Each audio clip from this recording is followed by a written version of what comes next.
Bueno, el día de hoy vamos a ver el tema de quinolonas como parte de las clases de agentes antimicrobianos.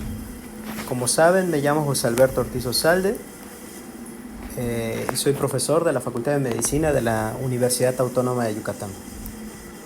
Bueno, algunos datos interesantes acerca de las quinolonas fue que fueron descubiertas mientras se hacían investigaciones en el tratamiento de fármacos antipalúdicos. De estos fármacos antipalúdicos se pudo obtener pues la sustancia activa o la estructura necesaria para las quinolonas y las posteriores fluoroquinolonas. Me refiero al ácido nalidíxico. Este fue la primera quinolona que tuvo algún uso antibacteriano. Fue usada para tratar infecciones de vías urinarias. Ya actualmente, pues tanto esta como las demás, los demás antibióticos de primera generación de quinolonas, pues están en desuso debido a la aparición de resistencia bacteriana, así como sus efectos adversos muy importantes. Como había dicho, la estructura química, estas quinolonas derivan de la quinolina, el cual es un núcleo aromático, presente en alcaloides de la quina y en fármacos antipalúdicos. Como les había dicho, el ácido nalidíxico fue retirado o casi ya no se usa debido a sus alteraciones hematológicas y depresión medular que puede causar. Aquí tenemos la estructura química, podemos observar el ácido nalidíxico en la esquina superior izquierda. El ácido nalidíxico te presenta la estructura la cual va a estar en la mayoría o en todos básicamente, como pueden observar de los de primera generación. También va a estar esa estructura en los de segunda generación, solo que como pueden ver en el color azul, a partir de la segunda generación se les agrega flúor, ¿sí? Lo que hace que cambien su nombre a fluoroquinolonas. Aquí podemos observar en las quinolonas, donde tenemos al ácido nalidíxico, al ácido pipemídico, hay otras, más adelante lo vamos a ver. Y veamos que las fluoroquinolonas están de segunda generación, tercera generación y cuarta generación. Como pueden observar, las quinolonas, o sea, las de primera generación, le pegaban muy bien a bacterias gram negativas, específicamente enterobacterias, que como saben son las principales causales de infecciones del tracto urinario. Y dentro de segunda, tercera y cuarta generación va agregándose mayor capacidad para gram negativos y gram positivos. De hecho, en la segunda generación le pega más a gram negativos, incluyendo pseudomonas. Esto es cierto para ciprofloxacino. Y aparece su capacidad para destruir gram positivos, así como capacidad para destruir a Cinetobacter baumannii, Stenotrophomonas maltophilia, clamidia. En los de tercera generación mejora la capacidad contra gram positivos, sigue la capacidad para gram negativos y se añade su capacidad para dañar agentes atípicos como Mycoplasma, Legionella, Clamidia pneumoniae, e inicia su capacidad para dañar anaerobios. Ya en los de cuarta generación ya está consolidada su capacidad para gram negativos, gram positivos, y se añade su capacidad para destruir bacterias anaerobias, así como tratamiento para tratar bacterias como micobacterias de tipo tuberculosis. Como saben, pues los quinolonas son bactericidas primordialmente, o sea, destruyen a la bacteria y se consideran en general de amplio espectro, salvo los de primera generación, que son de espectro estrecho, puesto que como pueden ver solo es para gram negativos. Los demás son de amplio espectro porque le pegan a varias especies de gram negativos, varias especies de gram positivos. Algunos le pegan a agentes atípicos, anaerobios, etc. Aquí podemos observar podemos observar su espectro de actividad. Por ejemplo, las de bacterias gram negativas, podemos observar que todos le pegan a bacterias gram negativas, primera y segunda generación. Primera, segunda, tercera y cuarta generación. A Pseudomonas aeruginosa, eso empieza a partir de los de segunda generación, ¿sí? Tercera y cuarta generación. Principalmente segunda y tercera generación. Para bacterias gram positivas, igual desde segunda, tercera y cuarta generación. Para agentes atípicos que incluyen clamidia, micoplasma y legionela que causan neumonías atípicas, esto aparece a partir de la tercera generación y cuarta generación, ¿sí? Le pegan atípicos. Los anaerobios también, aunque inicia la capacidad desde tercera generación, esto es más cierto para la cuarta generación. Y micobacterias, aquí vemos que la micobacterias le pega desde segunda, tercera y cuarta generación, pero de las micobacterias la tuberculosis está solo en los de cuarta generación principalmente. Es importante que vean que las quinolonas de primera generación están en desuso, que las de segunda generación casi siempre se usa para infecciones no sistémicas, cuando ya hay bacteremia o ya ocurrió las bacterias a la sangre, podemos utilizar de tercera y cuarta generación. Algunas particularidades es que algunas fluoroquinolonas les denominamos fluoroquinolonas respiratorias por su capacidad de llegar al tejido respiratorio, y estamos hablando de la levofloxacino, el gatifloxacino, moxifloxacino y gemifloxacino. Son fluoroquinolonas respiratorias. Y tenemos las fluoroquinolonas de mayor espectro de actividad. ¿Cuáles son? O sea, ¿cuál de todas las fluoroquinolonas son las que tienen mayor espectro de actividad? Tenemos al moxifloxacino, que como saben es de cuarta generación, y tenemos al trovafloxacino, ¿sí? También de cuarta generación. Son los de mayor espectro de actividad. ¿Cuáles son las fluoroquinolonas que son útiles contra tuberculosis? Pues bueno, evidentemente tenemos a moxifloxacino, que les dije que primordialmente los de cuarta generación, aunque hay unas excepciones como la ciprofloxacino y levofloxacino que le pegan a la Mycobacterium tuberculosis. Más adelante iba a mencionar que son al tratamiento alternativo, no es de primera línea contra tuberculosis. Veamos cómo el ciprofloxacino también es útil para tratamiento y profilaxis de anthrax o para el tratamiento de meningococo. ¿Cuál es el mecanismo de acción de las fluoroquinolonas? Bueno, así como los seres humanos tenemos un código genético, pues también lo tienen las bacterias. Es importante que recordemos que el ADN, para que pueda contenerse, debe empaquetarse, ¿sí? De esta manera se tienen que dar enrollamientos superhelicoidales. Y cuando se va a multiplicar la bacteria, pues obviamente tenemos que duplicar el código genético. Para ello utilizan algunas enzimas, como solo son las topoisomerasas, haciendo alusión a la topoisomerasa 2 y haciendo alusión a la topoisomerasa 4. Es muy importante puesto que la topoisomerasa 2, también denominada DN girasa, esta principalmente la tienen las bacterias gram negativas. Lo que van a hacer es favorecer que se corten las hélices del DNA, ¿sí? Luego, posteriormente, se utiliza otra topoisomerasa, que es la topoisomerasa 4, que esta es más en bacterias gram positivas, ¿sí? Esta replica el DNA bacteriano. Entonces, lo que hace las fluoroquinolonas es unirse a estas subunidades, específicamente a la subunidad alfa de las DNA girasas, en el caso de la topoisomerasa 2. Y bueno, ¿cuáles son los mecanismos de resistencia? Hay 3 mecanismos de resistencia, que son las mutaciones cromosómicas y mutaciones genéticas puntuales. Estas, por ejemplo, pueden favorecer que esta mutación codifique, hay una mutación en el gen que codifica la síntesis de cadenas polipeptídicas que forman pues la subunidad alfa de la enzima DNA girasa, por lo tanto no puede pegarse adecuadamente la fluoroquinolona. Y otra de las más importantes son la disminución de los poros de membrana o las formaciones de bombas de eflujo. También es importante que recordemos que hay resistencia cruzada entre antibióticos de primera generación y resistencia cruzada entre los antibióticos de segunda, tercera y cuarta generación. Lo que sí es que no hay resistencia cruzada entre estas generaciones, entre los de primera contra los de segunda, tercera y cuarta generación. Hay que recordar que el treponema pallidum, que causa sífilis, y la nocardia, que causa nocardiosis, son intrínsecamente resistentes. O sea, las quinolonas para nada van a ser útiles para estas infecciones. En cuanto al sistema ADME, recordemos que las quinolonas son los agentes vía oral con mayor actividad contra pseudomonas. Es decir, de todos los antibióticos que existen y que sean vía oral.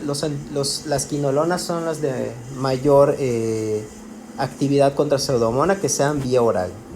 También es importante que recordemos que se absorben rápidamente de forma gastrointestinal, es decir, que tienen una bastante buena biodisponibilidad, pero específicamente de todas, el levofloxacino es el que te da los mayores valores de biodisponibilidad. Y las presentaciones pues son vía oral intravenosa. Dentro de los que tienen mala biodisponibilidad tenemos al norfloxacino. Es importante recordar que no se debe de ingerir con cationes, o sea, calcio u otros quelantes, cationes multivalentes, debido a que interfieren con la absorción. La distribución tiene muy buen volumen de distribución, llega hasta hueso, en el caso del ciprofloxacino, pulmón, riñón, vesícula, intracelularmente, próstata, por ejemplo, me faltó poner próstata, ¿sí? Dentro de los que pueden, ya había dicho que tiene buen volumen de distribución en el pulmón. Hay que recordar las diapos anteriores donde mencionaba las fluoroquinolonas respiratorias, ¿sí? Moxifloxacino, gatifloxacino, levofloxacino, entre otras. El metabolismo, tenemos metabolismo hepático, ¿sí? Y es importante que recordemos la eliminación. La eliminación puede ser hepatobiliar en el caso de la trobafloxacino y en el caso del moxifloxacino, que son hepatobiliares. Y tenemos que hay algunos que son tanto de eliminación renal como hepatobiliar, como el pefloxacino y el esparfloxacino. Y todos los demás que no sean estos son de eliminación primordialmente renal, por lo que requieren un ajuste para el paciente que tenga un deterioro del funcionamiento renal. De todos, el que tiene mayor vida media de eliminación es el esparfloxacino. Tiene una vida de eliminación semivida de eliminación más larga. Luego le sigue el moxifloxacino.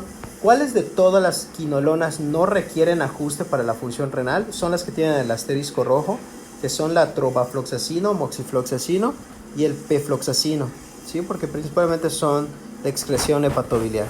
Además hay que recordar que cruza la barrera fetoplacentaria, cruza a la leche materna, cruza la barrera hematoencefálica, sobre todo cuando hay inflamación de las meninges.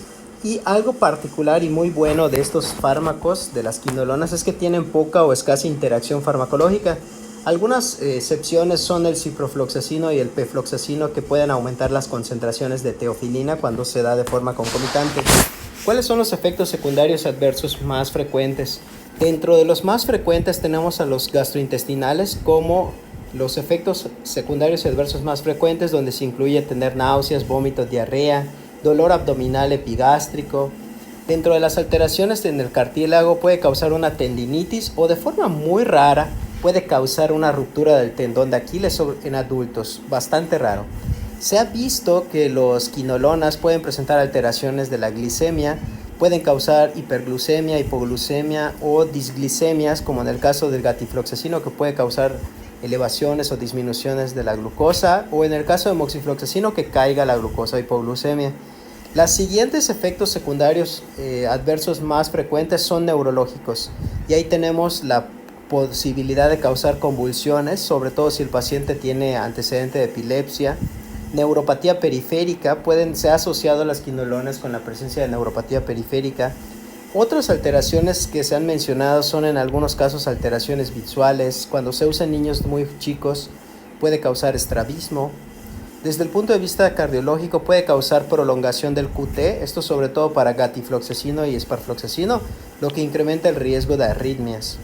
Y fototoxicidad, esto sobre todo con el esparfloxacino, la hepatotoxicidad del trobafloxacino, porque recordemos que tiene una eliminación hepatobiliar.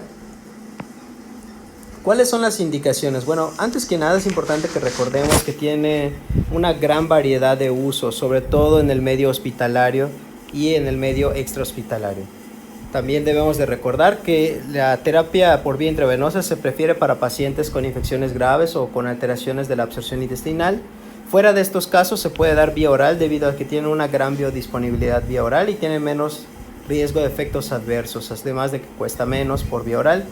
Recordemos que de entrada no debemos de darlo a niños y embarazadas, salvo pues ciertas excepciones y con ciertas indicaciones muy precisas, pero solo de manera generalizada no debemos de estar dando quinolonas a niños muy pequeños y embarazadas. Contraindicaciones, pues bueno, relativa, pero no se debe procurar no dar a pacientes con epilepsia o alteraciones neurológicas. Dentro de las indicaciones, ¿cuáles tenemos? Se puede dar para infecciones de tracto urinario, infecciones de transmisión sexual, infecciones gastrointestinales, intraabdominales, infecciones de hueso, infecciones de piel y tejidos blandos, infecciones de vías respiratorias altas y bajas, como neumonías, infecciones oculares e infecciones sistémicas graves. Para infecciones del tracto urinario se prefiere no dar para las infecciones urinarias no complicadas debido a que ha habido mucha resistencia. Por lo tanto, se considera un tratamiento alternativo.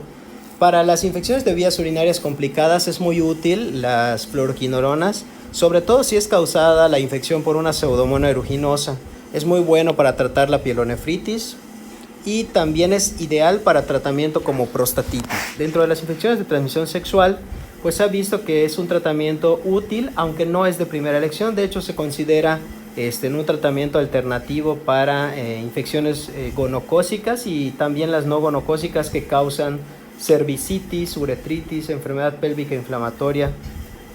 También tiene gran utilidad en las infecciones gastrointestinales por enterobacterias. También tiene utilidad para tratamiento de portadores de salmonela. Muy útil para infecciones intraabdominales hepatobiliares o intraabdominales, sobre todo la combinación de ciprofloxacino más metronidazol. Y se ha visto que tiene un tratamiento preventivo útil para prevenir peritonitis bacteriana espontánea, sobre todo por norfloxacino y ciprofloxacino. Es uno de los más ideales o mejores tratamientos de la osteomielitis crónica, sobre todo por ciprofloxacino.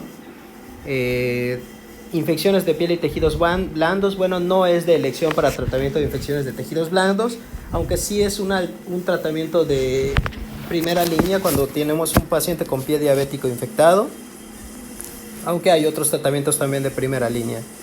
Infecciones de vías respiratorias altas como rinosinusitis bacteriana es un tratamiento alternativo. Ya vimos que las betalactámicos son los de elección. Y también se puede dar tratamiento de otitis externa con quinolonas.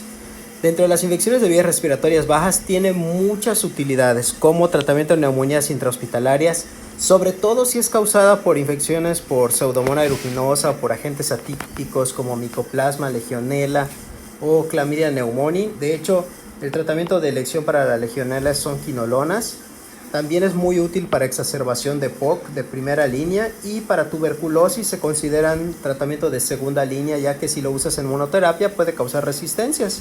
También es muy bueno para infecciones respiratorias en pacientes con fibrosis quística, muy útil para infecciones oculares como conjuntivitis y queratitis bacterianas y en infecciones sistémicas graves como lo son el uso de ciprofloxacino o floxacino en el tratamiento de fiebre tifoidea o como tratamiento preventivo en pacientes que tienen fiebre neutropénica.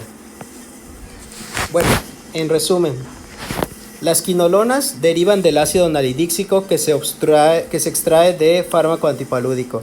Hay 4 generaciones, los de primera están en desuso. Las demás quinolonas son fluoradas, por eso se les denomina fluoroquinolonas. La norfloxacino no tiene buena absorción gastrointestinal. El ciprofloxacino es un buen tratamiento antiseudomónico. El levofloxacino es de los que más duran, más que de los que más duran, el que mayor tiene biodisponibilidad bioral. Es un antiseudomónico también. Los de cuarta generación tienen mucho poder porque además agrega poder para anaerobios. Tenemos a las quinolonas respiratorias como el gatifloxacino, moxifloxacino, entre otros. ¿Y cuáles son las indicaciones? Tiene demasiada utilidad para las neumonías atípicas, alternativo para el tratamiento de tuberculosis, infección de vías urinarias complicadas, como habíamos dicho, infecciones intraabdominales. Y dentro de los efectos secundarios y adversos, los gastrointestinales son los número 1, luego los neurológicos. Puede causar disglicemias o alteraciones del cartílago. Idealmente no dar en pediatría y en embarazadas. Bueno, espero que les haya servido esta pequeña charla acerca de fluoroquinolonas. Que pasen buenas.